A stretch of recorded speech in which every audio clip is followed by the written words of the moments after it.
Hey everyone, Diavolo here, and in today's video, we are going over the third arc of solo leveling. This instant dungeon arc takes things up a few notches from the relatively chill moments we just had in the hospital and forces Jinwoo to rapidly start overcoming a plethora of dangerous physical and mind-twisting mental challenges. Before we go any further though, I just want to thank you all for the support over the last week of not being able to upload, pretty much, and I know I say it often, but you all truly changed my life by just sitting here and enjoying what I do, and I can't thank you all enough for it. Because of manga, I was somehow able to buy a house and move out of mum's, something I literally thought I was never going to be able to do in my life. So again, thank you, and now that I'm on that goated 1000 megabytes second download speed, expect even more from me. I couldn't really stream in the past, so I can't wait to start doing those, in the future as well. Anyways, I've rambled on for far too long. We've got to get into this sneaky old little instant dungeon arc here.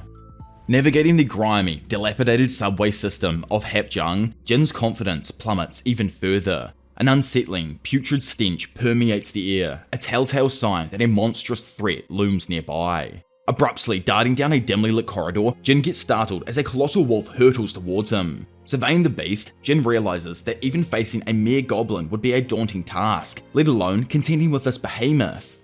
Despite the imminent peril, he must conquer this creature to forge ahead. Paralyzed by the looming spectre of death, Jin questions why he finds himself immobilized, considering he believed he didn't have any trauma from the last dungeon. Observing the monstrous creature charging at him, Jin narrowly evades its slashing attacks. Sliding across the ground, he understands that sustaining injury now is not an option, especially without a healer by his side. In an unexpected turn, the tiger lunges, nearly severing Jin's head. Miraculously, our boy somehow somersaults out of harm's way. Falling forwards, he collides with a nearby store's safety shutter and begins marveling at the newfound lightness of his body, allowing him to effortlessly propel himself into the air. Crashing back to the ground now, with the tiger relentlessly attempting another lethal bite, Jin realizes he has reclaimed his precarious lease on life. No longer willing to cower in fear, he clenches his fist, defiantly proclaiming that he won't succumb to death just yet. With a resounding punch, he sends the colossal beast hurtling through yet another nearby shop's safety shutter.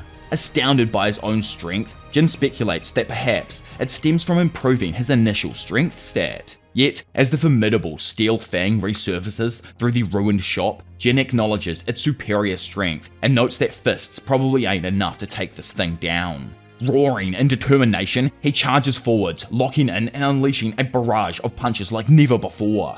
Recognizing the futility of his attacks though, he swiftly evades, allowing the monster to crash into a nearby shutter once again. As the relentless beast rises once more, closing in on him with deliberate intent, Jin realizes the gravity of the situation. Overwhelmed, he makes a desperate dash in an attempt to evade the impending assault, but this time, his speeds fall short and the monster slashes open his leg. Trapped and frantically brainstorming, Jin grapples with the absence of healers, allies, or any equipment to aid in the fight. His only recourse is his own body. No mystical weapon with magical prowess to draw upon, just sheer desperation. Suddenly, a recollection surfaces, an echo of a weapon acquired in the double dungeon. Opening up his inventory, Jin discovers the presence of an item. Without comprehending why it's even there, he reaches into the screen and extracts the weapon. As he slashes forth, the once advancing monster is cleaved in two, revealing the blade to be none other than the same sword Kim had dropped in the double lair. In an unexpected twist, an alarm blares, signaling the defeat of Steel Fang Raka and Jin's level up. Reflecting on the utility of his inventory, he wonders if he can store anything and everything in it. Feeling gassed up and garnering a new weapon now, Jin sees two more Steel Fang beasts approaching him and announces that he isn't afraid anymore. Pushing himself mentally backwards again though, the sword turns out to be lodged in the concrete floor, making it insanely hard for our weak D-ranker to pull it out. Grasping the opportunity to send Jin to the Shadow Realm, the Steel Fangs dive forth. Screaming and channeling every ounce of strength, Jin manages to dislodge the blade just in time. Spinning, he swiftly dispatches one beast, then attempting to maintain that same momentum against the other, the sword is sadly ensnared into the jaws of the Steel Raka. Refusing to relinquish his soul weapon, Jin propels himself forward and delivers a forceful knee to the creature's stomach. In a rapid sequence, the freed sword slices through the beast, cleaving it in two. Pausing to contemplate the true strength of his current foes, Jin realizes that compared to the statues he encountered, these wolves are nothing more than fodder garbage. As the final wolf retreats, slowly sinking away into the shadows, Jin takes stock of his newfound abilities. The revelation draws upon him that he has unlocked a couple of potent skills. A passive muscularity skill now enhances his physical prowess, while an active sprinting skill empowers his mobility. The evolution of his capabilities truly signifies a turning point in his journey to become the one and only Himothy. When it comes, oh, that was so cringe of me at the end right there, but either way, when it comes to like ranking up a full level, Jin is able to see that every other stat will also increase by 1. Clearing a daily quest will give him 3 stat points, but the full level increase technically gives him 5. Assuming that it is more efficient to hunt monsters and level up that way, he curiously wonders how much stronger he actually gets per stat point. To him, it's odd. Even his intelligence and natural senses can be expressed in a number format. It was easiest to understand the increase in strength due to it being physically obvious. The increase was only 10 points, but the results are drastic. Pondering if the leveling system stays the same, he guesses the possibility of his stats being weighted. Pretty much if you've ever played a leveling up game, RuneScape is a great example for this, but there is a ramp to how quickly one's level increases. For example, with old school RuneScape, being level 92 on a certain stat or skill is technically only halfway to 99. So, that's just an example of the ramp that goes on. So the more levels you get, technically more XP you need, blah, blah, blah, and so on and so on. If you're playing Power World right now, you full on understand that. Either way, Jin right now is assuming that this is probably how the tree skill is laid out in his world here. Standing up and just assuming that he's probably overreacting because he only defeated 2 monsters, he walks over to find them and finds that not a single one of them has dropped a magical core. From his knowledge, all monsters in a dungeon possessed a core, yet this place seems different, as if these beasts were a different species altogether. Reflecting on how he found himself in this predicament, Jin speculates that if he is truly under the influence of a game system, there's a high probability that these impromptu dungeons and their monsters were also generated randomly. As he picks up one of the beast's fangs and scrutinizes it, he entertains the possibility that the creatures drop items instead of cores. Strangely, a store is even presented to him within his own simulated screen. However, as he tries to figure out exactly what buying something does, the screen changes to tell him that his current level isn't high enough to buy anything from the store. Which is pretty cracker. Instead, it asks him if he'd like to sell the item that he just picked up. Picking yes, a sale screen appears and reveals the worth of this specific item, which is 20 gold. Not knowing how much 20 gold even converts into, Jin contemplates its worth, suspecting that, given the dungeon's E-rank status, it might be negligible. His realization settles with the idea that he can't even depart until he finds the boss and defeats her, or locates a return crystal and can escape the area. Despite the looming concern of depleting his food supplies, Jin forcefully pushes the worry aside and keeps going forward. Acknowledging the formidable strength an E-rank boss likely possesses, he discards the notion of immediate confrontation. Instead, a fierce determination surges within him to level up and grow even stronger in face of this momentous task. So if you know anything about wolf packs and animals that hunt, they usually send out a few scouts ahead of the main pack. Turns out the exact same thing has happened here, and as Jin looks down the corridor, a plethora of red eyes emerge from the darkness. Slowly pushing towards their prey, Jin tells himself that he no longer has anything to fear. After all, he's already died once. I actually love that, how it plays into what I said in the last video about the author somewhat killing his main character and changing him for the better with this new power-up. Anyways, the horrid stench of the steel fangs is repelled forth as they roar and snarl, trying to scare their meal. Jin, though, with a new level of determination flowing through him, rushes towards the pack and slashes at them. Initially, the wolves were able to dodge back out of their way, however, Jin clutches up and cleaves down 2 of them with one attack. Getting bitten from behind, he lashes out but sadly misses as the wolf darts back to form up with the main group. Surrounded by a bunch of glowing red eyes, Jin announces that he won't be dying that easily, and because that's the case, they shouldn't either, otherwise he'd feel sorry for what he has to do. Unleashing his newfound strength, Jin vanishes from sight as a light of blue energy darts around the room, fiercely cutting down anything in its path. He pushes his body to the absolute limit and levels up a multitude of times until he fully realizes that if he quits here, he will die. Not allowing that to happen, Jin annihilates another beast from the seemingly endless flow of wolves. Leveling up once more, he tells himself that if he dies here, he can't protect the ones he really loves. Walking forth, covered in blood, he knows that he can't just keep his head down like a weakling. Gripping his shaft, he screams out that if he truly can become stronger, he will follow all of these freaking rules to a goddamn T. Charging ahead down the corridor and probably dispatching a bunch more of them weak steel fangs, Jin levels up once more. Man's actually going crazy with the level ups right now. I know it's only like the 6th level up probably in this chapter and everything, and it's really early on, but he definitely is no longer the weakest E ranker. Like, surely by this point he's past like that 70 strength E ranker or whatever. Anyways, exhausted, but you know, man ain't done yet. Jin walks to the end of the corridor and turns left, only to see 20 or so steel fangs ready to pounce on him.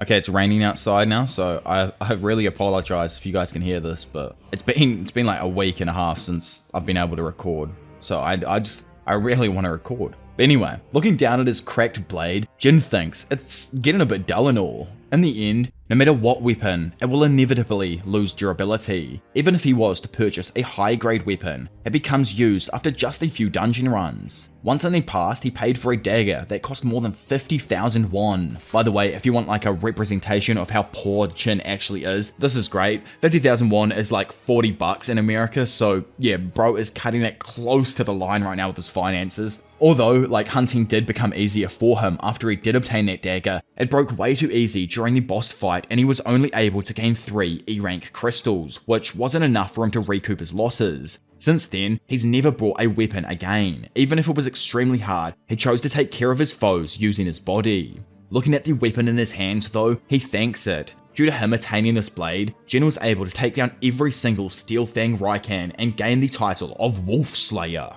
This prestigious title is granted to a hunter proficient in fights with wolves and gives them a 40% boost of experience against beast-type monsters. Accessing his inventory, Jin is astounded to find that he has accumulated 34 wolf fangs, 2 worn daggers, some traveler's clothes, and a special Hearthstone crystal. As he examines the Hearthstone crystal, contemplating whether or not he should use it to leave, he tightens the grip on the crystal, steadfast in his resolve to continue forth in the dungeon. Gazing at the worn subway surroundings, he speculates on whether the area might vanish if he activates the crystal. A possibility if this is some like form of time-limited event created by a random game, I guess, but still grappling with an incomplete understanding of what even like he's in right now, he feels as if fate is taking a hold of him. The dichotomy of advancing or retreating echoes within Jin's mind until he decisively opts to place the crystal back into his inventory. Pressing deeper into the dungeon's depths, Jin undergoes multiple level ups, realizing that with each advancement, battling the monsters becomes progressively more manageable. Having vanquished numerous monkey-like creatures and large feline beasts, Jin feels an unprecedented surge of energy. The continuous respawn of these monsters sets this dungeon apart from the norm, making them feel less real and more akin to a game with predetermined patterns. If Jin can discern these patterns, he believes he can anticipate their attacks. As a monkey then suddenly drops down from above and 2 large cats charge him from both sides, Jin deftly maneuvers his blade, skewering the monkey and executing a swift 360-degree slash that dispatches both cats. Another beast attempts to ambush from the side, but Jin's strength prevails as he sends the wolf tumbling into oblivion. Observing the Steel Fang's colour shift from orange to white, Jin grasps that the hue signifies the monster's strength against the user, white being the weakest, followed by orange and red. The wolves initially started as orange, but are now white, indicating Jin's significant increase in strength. Despite his enhanced prowess, Jin senses an impending challenge down the stairs ahead of him, and even his current strength may struggle to contend with it. Goosebumps cover his skin, and sweat beads on his brow as he gazes into the ominous darkness. He attributes his newfound awareness to his heightened sense stats, enabling him to gauge the monster's strength accurately. Checking his status screen and acknowledging a slowed rate of level increase, Jin realizes that his stats aren't rising as swiftly anymore. Aware that his blade might also give out if he uses it too recklessly, he casts aside his worries and strides ahead into the darkness. I love how he's like, I gotta be careful, but fuck it, like I'm going forth either way. Descending further down the stairs, Jin encounters a deteriorated environment overrun by weeds and bushes, prompting him to question if this dilapidated scene is truly a part of the Hapjung station. Observing a shadowy mass in the distance, Jin's eyes swiftly fixate on its direction. Just then, the mysterious beast charges towards him with unprecedented speed, surpassing any creature encountered thus far. Employing his blade to block the initial onslaught and attempting to counter thrust, Jin finds himself suddenly flung across the room, colliding with a nearby brick wall. Stunned by the abrupt turn of events, he raises his blade, only to realize that it is now snapped in two. Stumbling down in frustration over this dire predicament, he had truly believed he had grown stronger. Still, as he looks forward, he notes that the name of this swamp ruler, Blue Poison Fang Raka, still remains orange. From what he's learnt so far, Jin understands that the impending battle is bound to be an extremely tough challenge. Hissing at Jin and baring his fangs, our boy asks if this beast happens to be the boss of this dungeon. Analysing the large snake that towers before him, it's pretty obvious that his broken sword is going to be unable to pierce its scales, plus punches won't be any good either. Seeing the snake diving at him, Jin quickly dodges out of the way and begins trying to slice the outer layer. He knows he won't be able to do anything without a fast attack with a lot of weight behind it. On top of that, he also needs to weaken the beast's initial defenses. Trying to think of a way to deal with these scales, the snake catches Jin by surprise and whips its body towards him. Luckily, our boy manages to defend with the tiny blade left over and points out that if he is hit directly, he might die. Suddenly, the beast flicks its body backwards, getting some distance from Jin before quickly encircling the hunter and hitting him with a few brutal attacks. Having dropped to his knees and panting in abject terror, Jin thought he'd become stronger. However, it's pretty obvious he's still lacking in something. Wondering how much stronger he needs to get to escape from his weak past, Jin grabs his broken sword and dives towards the basilisk. Flashing away for a moment, back to where Song brought up the recent rumor regarding Jin's strength, he tells them that there are a bunch of people who childishly do dumb things, and if Jin wants to suppress the rumors, he needs to try and exert himself a slight bit more. Back in the instant dungeon, Jin's blade clashes with the giant snake's fang, and he somehow manages to redirect the snake's movement. Taking a knee and trying to regain his breath, Jin knows that his nickname stuck because he was weak. Yet, weakness isn't something that he can brag about. Slashing at the snake and screaming out that he already knows how weak he is, Jin begins thinking about all of the past moments that led him here.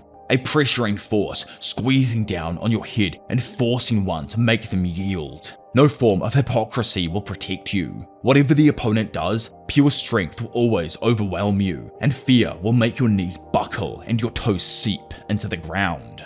Jin was always ignored because he was weak. Even if he had some form of knowledge, or was considered smart, or got thanks for his help. In front of strength, it is easy to be forgotten and betrayed. To overcome this, Jin has to get stronger until nothing, not even fear itself, shakes his core. Caught off guard, Jin is suddenly hit from behind though and sent crashing into a nearby pillar. Getting back on his feet, the snake rushes towards Jin, but he's just able to jump out of the way. Recalling the fear from the previous encounter and contrasting it with his present challenge, Jin propels himself forward towards the approaching beast, affirming to himself that fear no longer holds sway over him. Thrusting his damaged blade into the snake's side, Jin sprints alongside it. Swiftly reacting, the snake snaps towards him, but Jin skillfully evades the snake and, somehow reversing his position in midair, manages to take the snake from behind. Gritting his teeth and screaming out that he put all of his points into strength, Jin begins squeezing down on the snake and cracking its outer shell. Howling in agony, the creature convulses in sheer terror, flailing wildly and slamming our boy into every wall. Determined to not release his grip, Jin shouts for it to die, exerting every ounce of his strength he has remaining. Elsewhere, and back at the hospital I guess we are now, one of Jin's doctors inquires as to why he's been gone for so long. The receptionist tries explaining that he was going to be discharged soon anyway, but the doc knows a thing or two about these silly old hunters. Obviously, in this world, high-class hunters are extremely rich, but the lower-class ones don't get much money for the dangerous jobs they take on.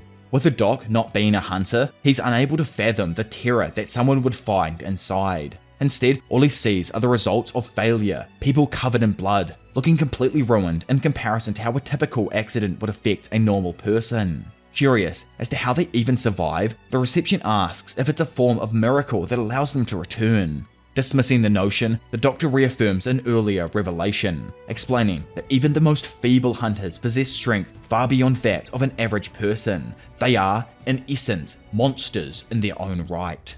Leveling up multiple times, like the true king he actually is right now, we discover a fatigued but incredibly elated Jin laughing out loud at his newfound strength back in the dungeon. Beneath him, the enormous snake lies defeated and sprawled out. Since Jin's defeated the boss of this dungeon here, he was granted Rasaka's Fang, a dope looking blade that can paralyze enemies, and a pouch of the beast's venom. Assessing the damage to his now tattered clothes and feeling this persistent ache in his body, Jin retrieves the new dagger, carefully scrutinizing it. A sense of contentment floods over him as he admires his new upgrade. As I had mentioned earlier, this dagger is crafted from a snake's fang, not bone. Its origin grants it a paralyzing effect, in addition to causing bleeding as well, unlike the person who gets hit by it. Compared to his old one, it boasts over double the strength of that blade. When it comes to his other reward, the venom, Jin thinks that it's kind of awkward to use right now, so he decides to store it in the meantime. Immediately following this, an alarm rings out, announcing the completion of the domain and that the area will shortly return to normal. Flashing past, a blue sheet-like layer begins peeling back, revealing the true Hapjung station in pristine condition. Leaving the subway station now, Jin can't help but notice the lack of people and changing time of day. Randomly, a soldier asks what the hell he's up to. Confused as to what the hell a soldier is even doing in town, he asks what happened here, to the complete bewilderment of that said soldier. Examining him closer and seeing his broken sword and tattered clothes, the soldier asks if Jin happens to be a hunter. Getting confirmation that, he obviously is one, the soldier apologizes and offers to escort him to an unspecified location. Moving forth and looking at the destruction along with dead monsters in his path, Jin asks if these beasts were able to get through another gate. Confirming this, the dude explains that all of the ones in this area have been taken care of. It's just the final large beast that's left over. Snapping his head towards something and wondering if it's because of his new sensory stat, Jin knows that he can feel an overwhelming presence. In the distance, a beam of light swirls near what he suspects to be the escaped boss. Flashing over there, we see that a stone titan made up of a kind of blue energy is causing absolute havoc. Behind all of the current hunters battling this monolith of a boss, a few guards try warding off the public reporters. When it comes to those bystanders, they are honestly all just confused, wondering why it is none of them have been able to take down this monster yet. In the battle, a random hunter screams out asking for all of the healers to focus their powers on the tank. Replying that they're already trying their best, other hunters begin bickering, wondering why it is the DPSs weren't able to deal any proper damage themselves. Rolling up to the scene with the guard, Jin can't help but think they need to try and coordinate their attacks a bit more. Plus, what's even weirder is that all of them are low rankers. From what he can see, 8 are E rank and 1 is D. The D rank can't deal any final blows because he's tanking all the hits for everyone else, and that to Jin is why the battle is prolonging here. When it comes to the healers of this raid, 2 are D rank and 1 is B rank. However, that B rank turns out to be no one other than our girl, Joo-hee. Sadly, she's a bit traumatized after her last dungeon experience and is only just able to will herself forwards. Seeing this go down, Jin points out that it's been a week since the double dungeon. However, it looks as if Joo-hee wasn't able to overcome her trauma. Beginning to say that he understands, Jin stops himself and pulls his sleeves down while getting ready to overcome fear once more. Examining the stone boss before him, Jin thinks that it's most likely around D rank. This means that in comparison to the instant dungeon boss, this is a step down. Getting ready to launch himself at the boss, he knows that if he can just break its defenses, he'll have a chance here. He needs to land a single heavy blow that smashes through stone like it's not even there. Flexing and showing off all of the work he puts into that right arm on a nightly basis, Jin begins boosting it towards the boss. With everyone else fighting the boss, getting to the point where someone might actually die, the tank looks up to see something. Suddenly, the face of the stone boss is hit by a beam of light and its body begins to fall to bits, making the hunters assume that their attacks have started to work. Screaming out for all of them to push just a tad further, they watch as the boss crumbles to bits, utterly defeated. Confused, the tank wonders why it is that now all of a sudden their attacks worked, when for hours on end, nothing was. Not believing that they took it out themselves, he tries to remember what the beam was that darted in just before, and if it knocked out the golem. Looking down and seeing Jin's broken sword half sticking out of the boss's rocks on the ground, he's just blown away. How was it that a freaking broken blade was able to take down this boss when over 9 hunters couldn't do it themselves? Snapping his head over to the guard and asking if he happened to see the person who threw the sword, he remarks that, well, yeah he did, but the hunter who was just here has left. Since they were unable to verify who it was, they just posed the idea that possibly it was a higher ranking hunter. Over with that said hunter, Jin didn't think he'd be able to actually knock it out in one go, and more or less presumed it was weakened first by everyone else. nearby, and knowing that it was he himself, Joo-hee starts mogging over the idea that Jinwoo isn't weak. Ending this arc here, we find that our boy, after both of these bosses, has progressed all the way to level 18 and now has the title of Wolf Assassin, which is actually pretty dope of a title. I think he had Wolf Hunter before, or like, I can't remember what it was exactly. I read it only like 40 minutes ago when I was recording and stuff. I know this video isn't going to be 40 minutes. I stuff up a lot of my words, guys. Newsflash, I think most YouTubers do who record videos like I do. But yeah, either way, like, honestly, I really enjoyed this arc right here. I think it shows just how much, like, Jin's progressing, the world is progressing. We're starting to see cooler battles that are happening right now. It's probably going to be this over and over again with, like, a bunch of different bosses in each arc. But at least, like, I'm hoping, you know, like, the series seems to be extremely popular, so I'm hoping that all of these bosses are going to be different and have their own unique ways that Jin's going to be able to defeat them and everything. Some of the reading is extremely easy at times, and, like, the fighting definitely carries the series right now, but by means, like, it is actually goated. I'm really enjoying it. If you guys also love the series and are enjoying the absolute hell out of it right now, along with the anime that is coming out, I will be able to catch up and probably overtake the anime with these videos pretty soon. I just need to, you know, catch up. I was moving for the last, like, week and jazz, so I couldn't really do too much, like, video recording wise and all that kind of stuff. But yeah, if you do want to see more, then make sure you do subscribe and hit that like button and try push this video to 3,000 likes, as it shows that you really want more in this series and everything. Obviously, like, it doesn't have to hit 3,000 likes before I put, like, the new point out or put the new video out and stuff. I just, like, you know, it just shows that you're all eager to see the next part in this series. And of course, leave a comment down below with, like, what your favorite moment throughout this arc was here, and, like, what moments you can't wait to see me cover in the future, or the anime is going to, like, cover in the future. Maybe it's going to be in the second season or something, and it's something I can, like, look forward to, a battle that I'll read in a few weeks from now or something like that. Either way, for now, it's been your professional degenerate Diavolo, and I will see you all in a bit. Bye.